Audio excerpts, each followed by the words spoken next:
Assalamualaikum warahmatullahi wabarakatuh. Kami akan mempresentasikan hasil diskusi kelompok kami tentang posisi akal dan wahyu dalam ilmu kalam. Kelompok kami yang beranggotakan yang pertama Mutiara Anissa, NIM 203141036. Yang kedua saya sendiri Rofiqatul Muna 203141057.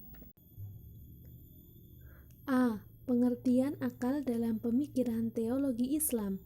Secara bahasa atau lugawi, akal merupakan kata yang berasal dari bahasa Arab akala, yang berarti mengikat dan menahan. Namun, kata akal sebagai kata benda atau masdar dari akala tidak terdapat pada Al-Quran, akan tetapi kata akal sendiri terdapat dalam bentuk lainnya, yaitu kata kerja atau fi'il mudhari'nya. Akal berasal dari kata Arab al-aql yang dalam bentuk kata benda berlainan dengan al-wahyi, tidak terdapat dalam Al-Quran. Seterusnya diterangkan pula bahwa al-aql mengandung arti kebijaksanaan. Al-nuha lawan dari lemah pikiran, al-humak. Selanjutnya disebut bahwa al-aql juga mengandung arti kalbu, al-qalb. Arti asli dari kata al-aqala kelihatannya adalah mengingat dan menahan, dan orang yang akil di zaman jahiliyah yang dikenal dengan hamiyah atau darah panasnya adalah orang yang dapat menahan amarahnya dan oleh karenanya dapat mengambil sikap dan tindakan yang berisi kebijaksanaan dalam mengatasi masalah yang dihadapinya.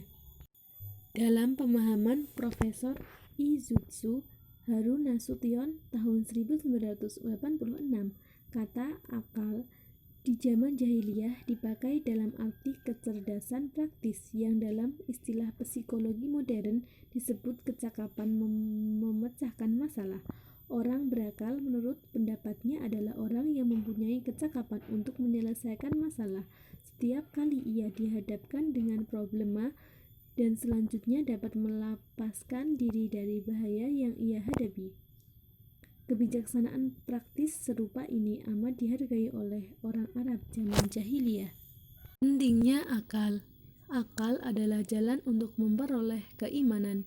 Keimanan tidaklah sempurna kalau tidak didasarkan akal. Iman harus berdasarkan pada keyakinan, bukan pada pendapat. Dan akal yang menjadi sumber keyakinan pada Tuhan.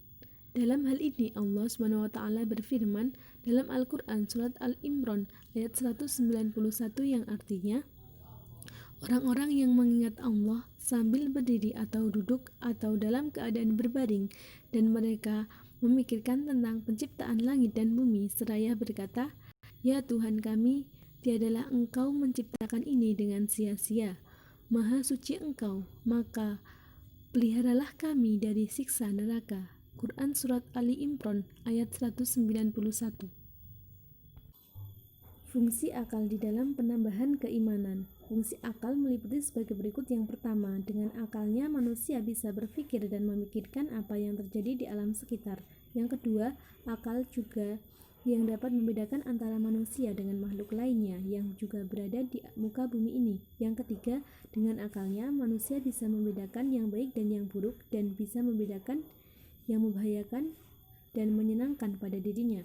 Yang keempat, dengan akalnya manusia bisa berusaha mengatasi setiap kesulitan-kesulitan yang dihadapinya, membuat perencanaan dalam hidupnya, melakukan pengkajian dan penelitian yang akhirnya menjadikan manusia sebagai makhluk yang unggul di muka bumi ini. Karena akalnya manusia dapat diakui sebagai khalifah di muka bumi ini. Dari sinilah bisa dirasakan betapa hebatnya akal yang telah dianugerahkan kepada manusia, meski kita tahu bahwa akal yang dianugerahkan kepada manusia mempunyai batasan-batasan tertentu. Yang kelima, fungsi akal yaitu sebagai tolak ukur akan kebenaran dan kebatilan, sebagai alat untuk menemukan solusi ketika permasalahan datang, sebagai alat mencerna berbagai tingkah hal dan cara tingkah laku yang benar. Kekuatan akal. Adapun kekuatan akal adalah sebagai berikut. Yang pertama, untuk mengetahui Tuhan dan sifat-sifatnya. Yang kedua, mengetahui adanya hidup akhirat. Yang ketiga, mengetahui bahwa kebahagiaan jiwa di akhirat bergantung pada mengenal Tuhan dan berbuat baik, sedangkan kesengsaraan tergantung pada tidak mengenal Tuhan dan pada perbuatan jahat. Yang keempat, mengetahui wajibnya manusia mengenal Tuhan. Yang kelima, mengetahui wajibnya manusia berbuat baik dan wajibnya ia menjauhi perbuatan jahat untuk kebahagiaannya di akhirat. Yang keenam, membuat hukum-hukum mengenai kewajiban-kewajiban itu. Materi selanjutnya adalah B. Pengertian wahyu dalam pemikiran teologi atau Islam.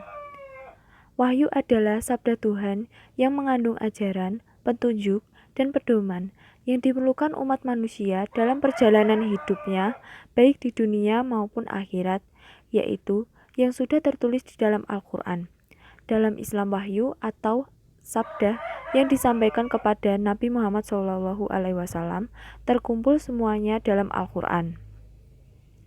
Kata wahyu berasal dari kata Arab al-wahyu, adalah kata asli Arab dan bukan pinjaman dari bahasa asing, yang berarti suara, api, dan kecepatan.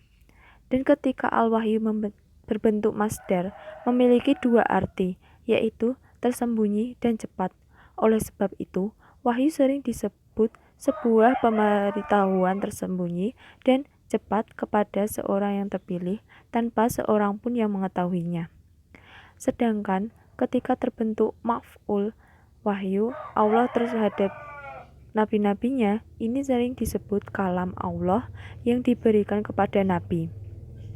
Menurut Muhammad Abdul dalam Risalatul Tauhid berpendapat bahwa wahyu adalah pengetahuan yang didapatkan oleh seseorang dalam dirinya sendiri disertai keyakinan bahwa semua itu datang dari Allah Subhanahu wa taala, baik melalui perantara maupun tanpa perantara, baik menjelma seperti suara yang masuk dalam telinga ataupun lainnya.